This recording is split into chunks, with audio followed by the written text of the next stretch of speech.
Kalau sedang merasakan kesulitan dalam masalah, kalau masalah ingin cepat diringankan oleh Allah, maka bandingkan masalah itu dengan solusi yang pernah dirasakan sebelumnya. Bandingkan persoalan yang sulit itu dengan kesenangan yang sudah dirasakan sebelumnya.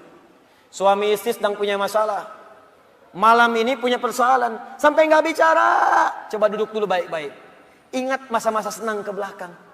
15 tahun berumah tangga, masa mau dikalahkan dengan masalah di satu malam?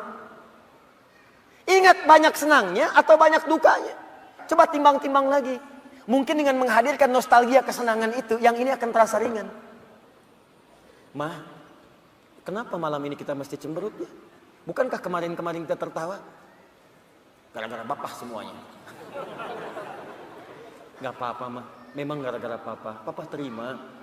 Tapi mungkin Allah titipkan keburukan di papa itu karena mamah bisa menyempurnakan. Mungkin Allah pilih mamah itu adalah mamah yang bisa membimbing papa lebih baik. Masya Allah. Oh gitu ya pak ya, mama bikin status dulu ya. Jadi kalau semuanya begitu enak rasanya. Tapi memang diucapkan mudah, menjalaninya belum tentu mudah. Nah, jadi kalau kita punya persoalan yang kecil-kecil sekarang, ingat masa lalu. Bu, pak, ya maaf di kantor ada masalah. Masalahnya hari itu, jangan langsung merasa berat. Ada proyek gak selesai dimarahin sama bos. Anda kerja sudah 10 tahun, dimarahin baru hari itu. Senangnya kan banyak, udah 9 tahun. Masa persoalan sehari mengalahkan persoalan 9 tahun yang senang ke belakang? Kan tidak lucu. Anda gagal satu ujian, 9 mata kuliah lulus semua. Masa harus meratapi diri pada yang satu itu? Selesaikan. Mungkin di situ Allah ingin berikan anugerah supaya Anda paham lebih dalam.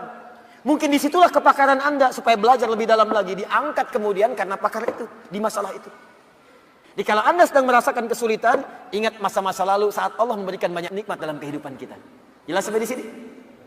Wa wajadaka dhallan fahada. Ingat Muhammad, dulu engkau belum pernah punya pengetahuan seperti sekarang.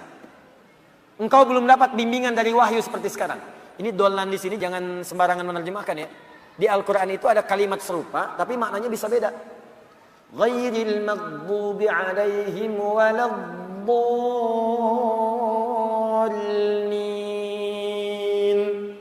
Maghdub yang tercela. Maghdub yang terhina. Dhalin di situ yang tersesat, tidak mendapatkan petunjuk Allah. Tapi kalau di surah Wadduha itu jangan diartikan tersesat. Bukan tidak mendapatkan petunjuk Allah, artinya yang belum mendapatkan bimbingan wahyu dari Allah Subhanahu wa taala. Bukankah dulu belum turun wahyu kepadamu? Bukankah dulu belum turun ayat-ayat Quran kepadamu yang membuat engkau semakin tenang sekarang?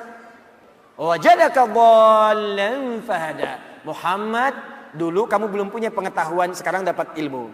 Dulu kamu belum dapat bimbingan wahyu, sekarang dapat wahyu. Nah ini pun bu, pak, penting untuk disadari. Kalau sedang merasakan sulit di satu nikmat, maka ingat nikmat-nikmat yang lainnya. Misal, maaf ya, Ustadz saya diponis oleh dokter, jantung saya sakit Ustaz. Jantung kan sakit, tapi kan otak masih sehat, telinga masih sehat, lisan masih sehat, mata masih sehat. Salahnya manusia kadang-kadang mengaitkan penyakit dengan kematian. Teori wafat itu nggak butuh penyakit. Wafat itu kalau ajal tiba langsung wafat, nggak ada penyakit pun wafat. Banyak orang sehat wafat, banyak orang sakit bahkan sampai koma belum nyampe titik. Banyak orang sakit di rumah sakit, tapi yang meninggal bisa yang sehat duluan. Karena kaidah untuk wafat itu bukan penyakit, ajal. Ajal tiba, la yastakhiruna sa'ata wa la yastaqdimun. Quran surah 7 ayat 34. Ini kesalahan manusia itu kadang begitu. Divonis cancer, stadium 4. Waktunya tinggal sebulan lagi, nggak akan nyampe kalau belum nyampe. Nggak akan wafat kalau belum wafat.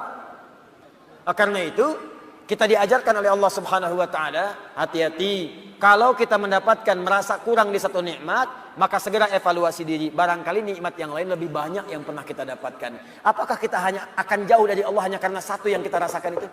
Sementara Allah berikan banyak kepada kita. Jangan sampai hubungan Anda pun dengan orang. Karena ayat ini punya hablum minan nas, hablum minallah. Hablum minallah vertikal, hablum minan nas horizontal. Jangan sampai Anda punya hubungan dengan orang, sudah bertahun-tahun baik, putus hanya karena satu persoalan yang terjadi di satu hari.